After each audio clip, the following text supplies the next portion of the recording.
ভালো মানুষের পথ হলো, ভালো মানুষের পরিচয় হলো সে সদা কিন্তু ক্ষমা চেয়ে নিবে, সব সময় ক্ষমা চেয়ে নিবা, তওবা করে বলবা আরে আমি অপরাধ করেছি।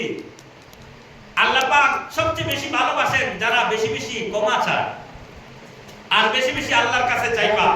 নবীজি বলছেন যদি কোনো মানুষ তাকাব্বুরি থেকে বাঁচতে চায় সে যেন সব সময় মানুষের সাথে আল্লাহর উপর দিয়ে আল্লাহর সাথে সামঞ্জস্য রেখে আলহামদুলিল্লাহ, ইনশাআল্লাহ, মাশাআল্লাহ এইভাবে কথা বলবে। কোন মানুষকে সম্মান দিবা, ছোটকে মহব্বত করবা, স্বামী হলে স্ত্রীকে মায়া করবা, স্ত্রী স্বামীকে সম্মান করবা, দেখবা তোমার ঘরের মধ্যে আল্লাহ পাক শান্তি দান করে দেবে। মহিলাদের ক্ষেত্রে তাকাব্বুরি যেগুলা, যে মহিলার কাছে তাকাব্বুরি চলে আসে খোদার কসম নবীজির হাদিসে এই ঘর থেকে আল্লাহ পাক শান্তিকে তাড়িয়ে দেয়। ও মায়েরা, তোমার বাবার টাকা হয়েছে, তোমার বাবার বাড়িতে বিল্ডিং আছে, টাকা আছে, পয়সা আছে, আজকে স্বামী গরিব, স্বামীর ঘরে চলে এসেছো, স্বামীর ভাইকে দেখতে পাচ্ছ না, বোনকে দেখতে পাচ্ছ না, মাকে দেখতে পাচ্ছ না, চিৎকার দিয়ে বলছো আমি কত বড় বিল্ডিং ওয়ালা ঘর থেকে এসেছি, তোমার মতো ফকিরের ঘরের মেয়ে নয় আমি। এইভাবে কথা জেলকি মেরে স্বামীর ঘরে এসে বললে আল্লাহ পাক তোমার জীবন থেকে শান্তিটাকে সরিয়ে দেন। শুধু শান্তি সরিয়ে দেন না, তোমার জন্য জান্নাতটা ওয়াজিব করে দেন, জাহান্নামটা ওয়াজিব করে দেন, জান্নাত হারাম করে দেন। সুতরাং খবরদার কোন মহিলারা বাপের বাড়ির বড়াই দিবা না স্বামীর বাড়িতে এসে। অনেক সময় মহিলারা বুঝে না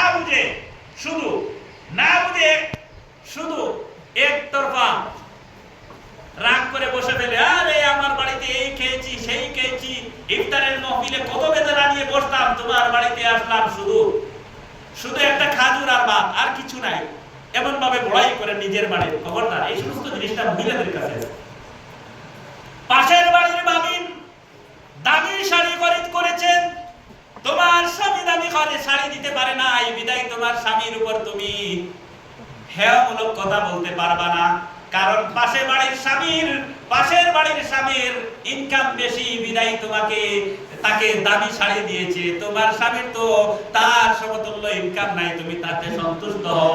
আল্লাহ দুনিয়ার জমিনে যদি ভালো শাড়ি তোমার জন্য ব্যবস্থা করে নাই, জান্নাতে স্বর্ণের অলংকার তোমার জন্য প্রস্তুত করে রেখে দিবে। সুতরাং অহংকার কোনো ক্ষেত্রে করা যাবে না।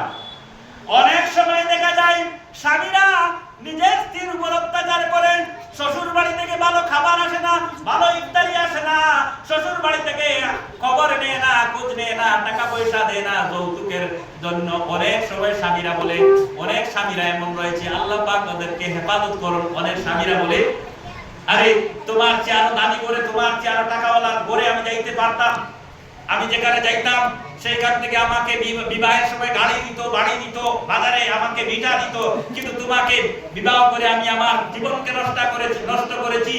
আমি যদি ওই বাড়িতে বিবাহ করতাম তাহলে গাড়ির মালিক হতাম, বাড়ির মালিক হতাম, দোকানে একটা বাজারে একটা ভিটার মালিক হতাম, এইভাবে উঠানে। খবরদার, আপনার সম্পদের, আপনার সৌন্দর্যের বড়াই করতে পারবা না। অনেক সময় মহিলারা সুন্দরের বড়াই করে, মিডিয়ার মাধ্যমে প্রদর্শন করে, আমি কত সুন্দর, আমার চেয়ে সুন্দরী এই পৃথিবীর জমিনে নাই। আরে তুমি কত সুন্দর, ইউসুফ আলাইহিস সালাতু ওয়াস সালামের চেয়ে সুন্দর এই পৃথিবীর জমিনে কোনো যুবক ছিল না। ইউসুফ আলাইহিস সালাতু ওয়াস সালাম দুনিয়া থেকে চলে গিয়েছেন, আর কত সুন্দরী মহিলা দুনিয়ার জমিনে ছিলেন, তারাও থাকে নাই, তারাও চলে যায়। সুন্দরের বড়াই পৃথিবী চিরকাল থাকে না। আজকে আপনি সুন্দর, আজকে আপনি যুবক, আজকে 40 বছর 50 বছর পাড়ি দাও, আপনার চামড়া যখন কুশ হয়ে যাবে, চামড়ায় যখন ভিন্ন ঘটবে, তখন আপনার সৌন্দর্য কোথায় যাবে? সুতরাং নবীজি বলেছেন কবরটা সুন্দরের বড়াই করবা না, একদিন এই সুন্দর নষ্ট হয়ে যাবে। তোমার এই দেহে, যে দেহে আনন্দ, ছেলেরা আনন্দ, পুরুষেরা তোমার দেহে দেখার জন্য, উপভোগ করার জন্য রাস্তায় দাঁড়িয়ে থাকে, এই দেহে একদিন যখন পচে যাবে, দুর্গন্ধ বাইর হবে, কোন মানুষ তোমার কবরের পাশে আসবে না। খবরদার, যে সমস্ত মহিলারা তাদের চেহারা নিয়ে, তাদের শরীর নিয়ে, তাদের সৌন্দর্য নিয়ে তাকাব্বুরি করে, তাদের কবরে সবচেয়ে বেশি দুর্গন্ধ আসে। নবীজি বলেছেন খবরদার, সৌন্দর্য নিয়ে বড়াই করতে পারবা না। নবীজি খবরদার পরিষ্কার ভাষায় নিষেধ করেছেন। আরেকটি গুণ হলো, জান্নাতে যাওয়ার জন্য একটি গুণ হলো মানুষ বিনয়ী হবে। আপনার কাছে বিনয়ী যখন আসবে তখন তাকাব্বুরিটা চলে যাবে, বিনয়ী হবে। যে কোনো ব্যাপারে নবীজি বলেছেন, কোন মানুষ যখন বলে জ্ঞানের বড়াই দেখে যে আমি জানি, এই কথা যদি কোনো মানুষ বলে তার চেয়ে বড় তকব্বুরি আর কেউ হতে পারে। আমি জানি এই কথা বলা যাবে না, আমি জানি এই কথা বলা যাবে না, কারণ জাননেওয়ালা একমাত্র হচ্ছেন আল্লাহ। সুতরাং তকব্বুরি থেকে বাঁচার জন্য নবীজি বলেছেন, তোমরা বারবার আল্লাহর দরবারে চাও, ক্ষমা চাও, আল্লাহ পাক ক্ষমা করে দিবেন। যত বড় মুসিবতে পড়ার সাথে সাথে আল্লাহর দরবারে যখন তোমরা চাইবা, আল্লাহ পাক তোমাদেরকে ক্ষমা করে দিবেন। এর কারণ হলো ইউনূস আলাইহিস সালাতু ওয়াস সালাম মুসিবতের মধ্যে পড়ে গেলেন। ইউনূস আলাইহিস সালাতু ওয়াস সালামের কথা কে না জানে, কুরআনুল কারীমের মধ্যে এসেছে। ইউনূস আলাইহিস সালাতু ওয়াস সালাম সমুদ্রের মধ্যে চাপায় পড়েছিলেন, মাছের পেটের ভিতরে চলে গেলেন।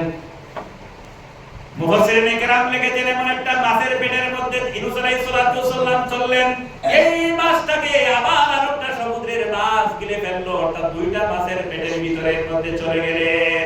দুইটা মাছ, কয়টা মাছের? দুইটা মাছের পেটের ভিতরে সমুদ্রের জলের নিচে অন্ধকার রাত। ইউনূস আলাইহিস সালাতু ওয়াস সালাম দেখতে পাইলেন, আরে আমি তো ভুল করেছি, অপরাধ করেছি, আমি আমার আল্লাহর হুকুম মানি নাই, আমি আল্লাহর দরবারে আমি আল্লাহর হুকুম না মেনে আমি নিজে নিজে আল্লাহর দরবারে জুলুম করে আমি সরে এসেছি, আমি তো অপরাধ করেছি। তিনি মাছের পেটের ভিতরে মধ্যে কায়দা করে আল্লাহ রাব্বুল আলামিনকে বিনয়ের সাথে বলে দিলেন, লা ইলাহা ইল্লা আনতা সুবহানাকা ইন্নী কুনতু মিনাজ জালিমিন। ও আল্লাহ, আমি অপরাধ করেছি, আমি জুলুম করেছি, আমি অপরাধের স্বীকার করলাম, তোমার সামনে মাথা নত করে দিলাম। আল্লাহ, আজকে তুমি ছাড়া আমার কোনো ইলাহ নাই, তুমি ছাড়া আমাকে সাহায্যকারী কেউ নাই। অন্ধকার মাছের পেটের ভিতরে, পানির নিচে আরেকটা মাছের পেটের ভিতরে ইউনূস আলাইহিস সালাম ডাক দিলেন বিনয়ের সাথে, আল্লাহ, আমি অপরাধ করেছি, আমি তো ছোট্ট মানুষ, বুঝি নাই তুমি আল্লাহর দরবারে নাফরমানি করেছি। আল্লাহ পাক এই কথা শুনে, বিনয়ের এই কথা শুনে আল্লাহ পাক রহমতে জোশ মারলো। আল্লাহ পাক অর্ডার করলেন, আল্লাহ পাক আরশে আযীম থেকে আল্লাহ পাক বলে দিলেন, ফাস্তাজাবনা লাহু ওয়া নাজ্জাইনাহু মিনাল গাম। আচ্ছা, ইউনূস আলাইহিস সালামের যে বড় বিপদে পৃথিবীর জমিনে কেউ পড়েছিল? কেউ পড়ে নাই। এই বিপদে পড়ে যখন তিনি নিজেকে ছোট মনে করে আল্লাহর দরবারে চাইলেন, আল্লাহ পাক তখন আরশে আযীম থেকে অর্ডার করলেন, এই মাছ খবরদার, এটা তোর রিজেক্ট নাই, চাবাইতে পারবে না, হজম করতে পারবে না। এই গোলাম আমার কাছে সাহায্য চেয়েছে, ইউনূস আমার কাছে সাহায্য চেয়েছে, ইউনূস আলাইহিস সালাম আমার কাছে সাহায্য চেয়েছে, খবরদার, এটা তোর রিজেক্ট নাই, চাবাইতে পারবে না, হজম করতে পারবে না।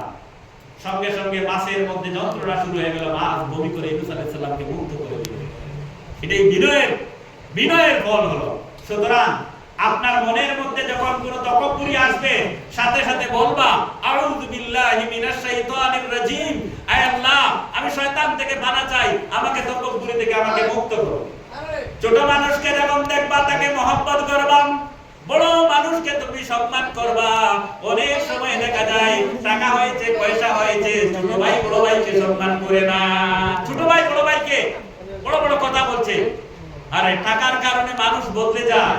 সুতরাং ভাইসাব তকব্বুরি করা যাবে না। যারা এই জমিনে তকব্বুরি করেছিল তাদেরকে আল্লাহ পাক দুনিয়া থেকে জুতা পিটা করে শেষ করে দিয়েছে। তোমরা শুনেছো, তোমরা নমরুদের কথা শুনেছো, নমরুদের কথা শুনেছো, তার তকব্বুরির কতটুকু বড়াই ছিল। অনুরূপ ভাবে ফেরাউনের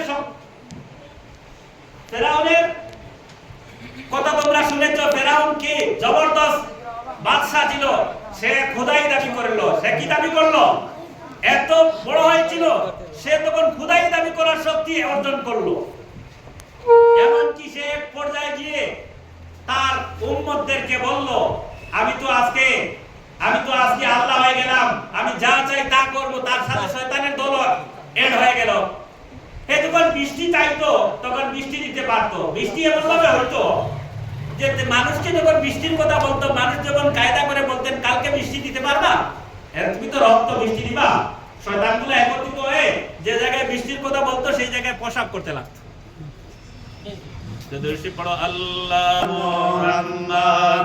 আমার ভাইরা শুনুন, আহলে কোরআন যারা, তারা তকব্বুর থেকে কতটুকু মুক্ত ছিল হযরতে আলী কাররামাল্লাহু ওয়াজহু সবাই জানে। শেরে খুদা যাকে বলা হয় হযরতে আলী একবার বলতেছেন, আয় আল্লাহ, এই পৃথিবীর আলীর হাতের মধ্যে কতটুকু শক্তি আছে শুনুন মুসলমান।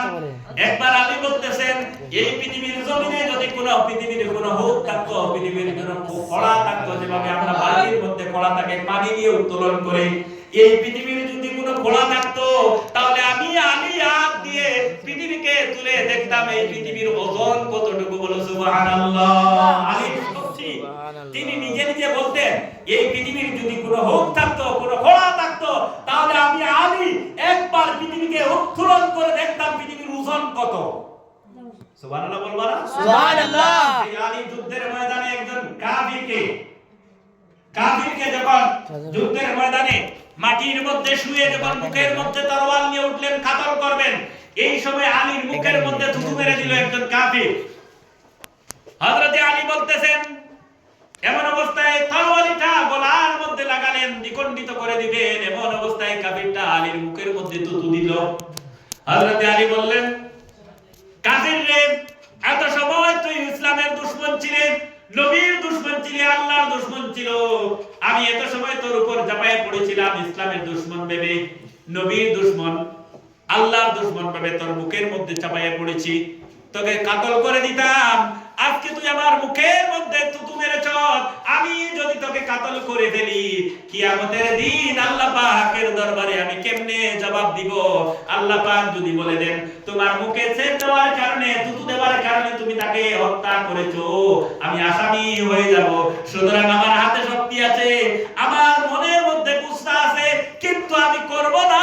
কারণ হলাম আল্লাহ পাক নিষেধ করেছেন, তাকাব্বুরি করা যাবে না, গুসা করা যাবে না। এই কারণে আমি আজকে তোমাকে ছেড়ে দিলাম। খবরদার, তুমি আমার যদি দুশমন না হতা, যদি ইসলামের দুশমন আগের মতো থাকতা, তাহলে তোমাকে আমি মুহূর্তে পৃথিবী থেকে বিদায় করে দিতাম। আহলে কোরআনদের কাছে কোনো বড়াই ছিল না, কোনো শান ছিল না। নবীজির শুনলে অবাক হবা। আরে নবীজিকে যখন কাফিররা তায়েফের ময়দানে পাথর মারতে মারতে এমন অবস্থা করলো, সমগ্র শরীর রক্তাক্ত করে দিল, মাথা ফেটে রক্ত পড়ে তায়েফের মাটিগুলা রক্তাক্ত হয়ে গেল, মাটি এবং বালু মিশে নবীজির জুতা নিয়ে চাঁদ লাগে গেল, রক্ত হয়ে জবাব বেঁধে গেল। এমন অবস্থায় নবীজি বেহুশ হয়ে পড়লেন। জিবরিল এসে বলছেন, ইয়া রাসূলুল্লাহ, আপনি শুধু অনুমতি দেন তাইফবাসীকে উহুদ পাহাড় দিয়ে, এই যে দুই পাহাড় দেখছো, পাহাড় দিয়ে আমি, আল্লাহ বলছেন তুমি যদি চাও তাহলে দুই পাহাড় দিয়ে আমি তোমাদেরকে, এই কাফিরদেরকে ধ্বংস করে দেব যারা তোমার উপরে এই আক্রমণ করেছে। আল্লাহর নবী মুমূর্ষ অবস্থায়, বেহুশ অবস্থায় নবীজি চিৎকার করে বললেন, জিবরিল রে, আমার কাছে শক্তি আছে, আমি যদি আল্লাহর দরবারে খুঁজি তাহলে এই কাফিরগুলোকে মুহূর্তে শেষ করে দিবে আল্লাহ। আমি যদি এইভাবে বলি তাহলে আমি নবী আর সাধারণ মানুষের মধ্যে কি পার্থক্য থাকবে? আমি তো কাফিরের মতো দিল নাই, কাফিরের মতো নাই। আমি যদি এইভাবে তাদেরকে শেষ করে দেই তাহলে কার কাছে গিয়ে পৌঁছাবো? লা ইলাহা ইল্লাল্লাহু মুহাম্মাদুর রাসূলুল্লাহ। ভাই সব শরীরে শক্তি হয়েছে, শরীরের শক্তির বড়াই করবা না। একদিন বিদ্যা সাদের মতো আপনি বিদ্যা হবা, সেই দিন আপনার শক্তি কাজে আসবে না। ছোট্ট বাচ্চা তোমার দিকে তাকাইয়া গেড়কি মেরে কথা বলবে, সেই দিন তুমি বুঝতে পারবা তোমার জওয়ানির কথাগুলা কিভাবে অপচয় করেছিলা, তোমার শরীরের শক্তি কিভাবে অপচয় করেছিলা, সেই দিন নিজে নিজে আফসোস করবা। নবীজি বলেছেন তোমার শরীরে তো শক্তি আছে, ছোট্ট দুর্বল মানুষের উপর চাপাই পড়ো না। কোন কমজোর মানুষ তোমার সামনে চলে এসেছে, তার বিপক্ষে তুমি কোনো কঠোর ব্যবস্থা নিতে পারবা না, কারণ এই শক্তি আমি দিয়েছি। আল্লাহ পাক বলেন এই শক্তি আমি দিয়েছি, একদিন তোমার কাছ থেকে এই শক্তি ছিনিয়ে নেব। একদিন তোমার কাছ থেকে কি করব? শক্তিকে আমি ছিনিয়ে নেব। সুতরাং শরীরের ভয় দেখাতে যাবে না। আপনার আওয়াজ বড় হয়েছে বিদায় যেটাই সেটাই বড় আওয়াজে কথা বলতে পারবা না। আপনার পায়ে শক্তি এসেছে যে যেটায় সেটায় পা দিয়ে মানুষের উপর আক্রমণ করতে পারবা না। আপনি জমিদার হয়েছেন, টাকাওয়ালা হয়েছেন, পয়সাওয়ালা হয়েছেন, পাশের বাড়ির মানুষের উপর অত্যাচার করতে পারবা না। অনেক সময় দরিদ্র মানুষেরা গরিব মানুষদেরকে পাত্তা দেয় না, গরিব মানুষদেরকে কোনো সুযোগও দেয় না। নবীজি বলেছেন, ও টাকাওয়ালা পয়সাওয়ালা মানুষ, তোমাদের পয়সার বড়াই করো, টাকার বড়াই করো, সম্পদের বড়াই করো, পাশের বাড়ির গরিব মানুষকে দেখতে পাও না। এই দুনিয়া বেশি দিন থাকবো না, তোমার টাকাও থাকবে না। মনে রেখো, লা তাদখুলুল জান্নাতা নামাম, কখনো এই অবস্থায় আসতে জান্নাতে আসতে পারবা না। তোমরা যদি জান্নাতের আশা করো, পাশের গরিব মানুষকে সম্মান করো। অনেক সময় গাড়ি উড়াতে হয়, দেখতে একবার আমি আসতেছিলাম, দেখে অবাক হলাম। একজন সাহেব মানুষ ডিউটি করতে করে আসছেন, শরীরে কোট টাই লাগিয়ে বসে আছেন, সাথে ব্যাগ একটা, ঘুষ খাবার যে ব্যাগটা থাকে অফিসারদের, এই ঘুষের ব্যাগ সাথে তিনি গাড়িতে বসে আছেন। আর একজন কৃষক মানুষ নদীতে বালি উত্তোলন করে দুইটা মানুষ সঙ্গে বেলচাও লগে দেখতে পাইলাম। মনে মনে ভাবলাম, লোকটা গরিব মানুষ, কাপড়গুলা ময়লা, কাপড়গুলার মধ্যে বালু লাগাল, হালকা ভিজা কাপড়, মানে সবেমাত্র ঠান্ডার দিন গোসল করে নদী থেকে বালি উত্তোলন করে আসলো। তার তো প্রাইভেট গাড়ি নাই, সে কৃষক মানুষ, গরিব মানুষ, কেমনে প্রাইভেট গাড়ি পাবে? সে 5 টাকার ভাড়ার যে গাড়িটা, এই গাড়িতে উঠলো, বাসের মধ্যে উঠলো, সিট তো পাবে না, রাস্তায় উঠেছে, 2 কিলোমিটার পরে নেমে যাবে। সাহেব লোকটার পাশে যখন দাঁড়ালো, লোকটা ঝটকি মেরে বললে, আরে বেটা, একটু সরে দাও, তোমার কাপড়ে ময়লা, তোমার শরীরে দুর্গন্ধ, সঙ্গে বালি, আর গাড়ি পাও নাই, এখানে উঠলা কেন? এইভাবে ঝটকি মেরে কথা বলছে লোকটা। আরে মানুষ, আরে দুনিয়ার মানুষ, নবীজি বলেছেন, আল কাসিবু হাবিবুল্লাহ, যারা মেহনত মশক্কত করে জমিনে চলে এরা আমার বন্ধু। সুতরাং মজদুর মানুষকে হেয় করবা না। তোমাকে পয়সা হয়েছে, আল্লাহ পাক আমি পয়সা দিয়েছি, তোমার চাকরি হয়েছে, তুমি অফিসার হয়েছো, বিদায় গরিব মানুষ তখন তোমার সামনে যাবা, ময়লা ময়লা কাপড় দেখে তুমি তাকে ময়লা কাপড় দেখে তুমি তাকে হেয় করতে পারবা না। একদিন তোমার এই অবস্থা হতে পারে। সুতরাং ভাই সাহেব, তাকাব্বুর এজাদিউলা খালিকান গোজিন্দান ইলান ফিরিদান এখন তাকাব্বুরি করা যাবে না। তাকাব্বুরি হলো মানুষের ধ্বংসের মূল। সুতরাং মানুষ একদিন আফসোস করবে, আরে আজকে আমার হাতে শক্তি আছে, যেদিন আমার হাতে শক্তি থাকবে না সেদিন আপনি আফসোস করবা। হাত দিয়ে আপনি একটা গ্লাস ধরতে পারবা না, এই দিন আপনার তাকাব্বুরি কোথায় চলে যাবে। সুতরাং নবীজি বলেছেন কখনো কোন শক্তির বড়াই করবা না। আল্লাহ পাক যেন আমাদের সবাইকে তাকাব্বুরি থেকে হেফাজত তাআলা তৌফিক দান করেন, বলে আল্লাহুম্মা আমিন। আরেকটা হাদিস বলে দেই, দুইটা বিষয়ে তাকাব্বুরি করা, হিংসা করা যাইতেছে। দুইটা বিষয়ে হিংসা, হাসাদ কয় হিংসা, লা হাসাদা ইল্লা আলাল ইসরাইল। দুইটি বিষয় ছাড়া অন্য কোনো বিষয়ের সাথে হিংসা করা যাবে না। হিংসা বুঝেন তো? হিংসা বুঝেন? হিংসা দুইটা বিষয়। এক হলো রাজুলুন আতাহুল্লাহু মালান, এই ব্যক্তির সাথে হিংসা করবা, এইভাবে হিংসা করবা যে আল্লাহ পাক তাকে মাল দিয়েছেন, আর এই মালটা লোকটা সবসময় আল্লাহর রাস্তায় বন্টন করতে থাকে, তার জন্য হিংসা করবা। এই অর্থে যে এই লোকটা টাকা হয়েছে, পয়সা হয়েছে, শুধু আল্লাহর রাস্তায় দান করেছে, নেকি কামাই করতেছে, সওয়াব ভোগ করতেছে, তার জন্য আপনি হিংসা করবা। আপনিও টাকা অর্জন করে তার সমানে বন্টন করতে থাকবা, এইভাবে জিহাদ না, তার সাথে মোকাবেলা করবা। হিংসা করবা, আরে তার মতো হইতে পারলাম না, যদি হইতাম আমিও দান করতাম, খয়রাত করতাম। আর 2 নম্বর, রাজুলুন আতাহুল্লাহু ইলমান, এই ব্যক্তির সাথে হিংসা করবা যে লোককে আল্লাহ পাক ইলম দান করেছে, আর সে এই ইলমটা মানুষের সামনে নসিহত করতেছে, বন্টন করতেছে, তার সাথে হিংসা করবা। মনে মনে হিংসা, আরে আমি যদি তার মতো হইতে পারতাম, আমিও জ্ঞান বন্টন করতাম, আমিও ইলম বন্টন করতাম, আমিও এই সেই ভালো মানুষের মধ্যে হতাম। অনেক সময় মানুষের মধ্যে চলে আসে, পাশের বাড়ির ছেলে যখন হাই সেকেন্ডারি পাস করছে 90% দিয়ে, অনেক মহিলারা, অনেক পাশের বাড়ির মানুষ, তাদের মনের মধ্যে শুধু খালি হিংসা জাগে, আর এই লোকটা পাস করে না জানি কোনো বড় অফিসার হয়ে যাবে, চাকরি হয়ে যাবে, বড় হয়ে যাবে। নবীজি বলেছেন, মানুষ যখন বড় হয় তোমার মনের মধ্যে এই আনন্দ যদি আসে তাহলে মনে মনে বাবা ইমানের কিছু দরকার তোমার মধ্যে রয়েছে আছে। আর কোন মানুষের উন্নতি দেখে যদি তোমার মনের মধ্যে ইচ্ছা চলে আসে মনে মনে বাবা তোমার ভিতরে ঈমান নাই। কোন মানুষের উন্নতি দেখে ডেভেলপ দেখে যেই দিন তুমি খুশি হবা, কোন মানুষের উন্নতি দেখে যেই দিন তোমার মনের মধ্যে আনন্দ আসবে সেই দিন তুমি ভাববা আমি অন্ততপক্ষে থোড়াও জর্রাও আমার ভিতরে ঈমান আছে। ঈমানদাররা অন্য মানুষের উন্নতি দেখে আনন্দ করে, অন্য মানুষের বাড়াই দেখে খুশি করে। হাদিস শরীফে এসেছে কোন মানুষ যদি অন্য মানুষের বাড়াই দেখে আনন্দ করে তাকে মনে করো সে যেন ঈমানদার। অন্য রাতে এসেছে ঈমানদার মানুষ যদি চিনতে চাও তাহলে কোন মানুষের সামনে অন্য মানুষের বালাই বন্টন করো, বালাই উপস্থাপন করো, কারো বালাই খুশি শুনে যদি সে খুশি হয় মনে করবা লোকটা ঈমানদার। সুতরাং মানুষের গতি দেখব না, মানুষের উন্নতি চেষ্টা করব। কোন মানুষ এলাকার মানুষের উন্নতি চাইবো সব সময় গরিব হোক ধনী হোক সবাইকে সমান অধিকার দেব, ধনী হোক গরিব হোক সবাইকে সমান। আল্লাহর যত হুকুম আছে হুকুম আহকাম ধনী গরিব ছোট বড় সবার জন্য সমান। আমরা নামাজে কারা হই কার সামনে? কার সামনে? আল্লাহর সামনে যখন কারা হই পুরো তো কবুরি নাই। প্রধান কারি সাহেব যে জায়গায়, সহকারী সাহেব সেই জায়গায়, ছাত্ররাও সেই জায়গায়, একই সবে।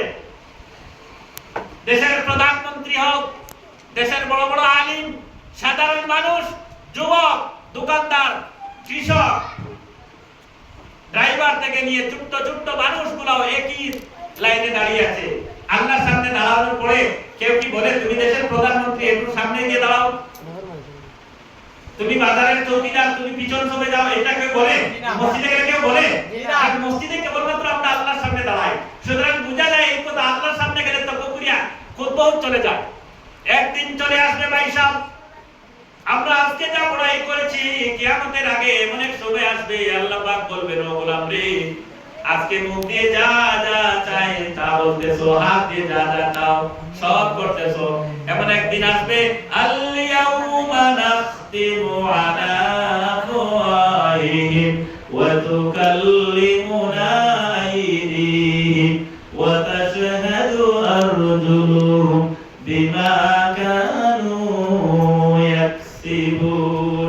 একদিন তোমার মুখের মধ্যে আল্লাহ পাক তালা লাগিয়ে দিবেন, হাতের মধ্যে বেড়ি লাগিয়ে দিবেন, মুখ কথা বলতে পারবে না, পা ইশারাও করতে পারবে না, হাত ইশারা করতে পারবে না।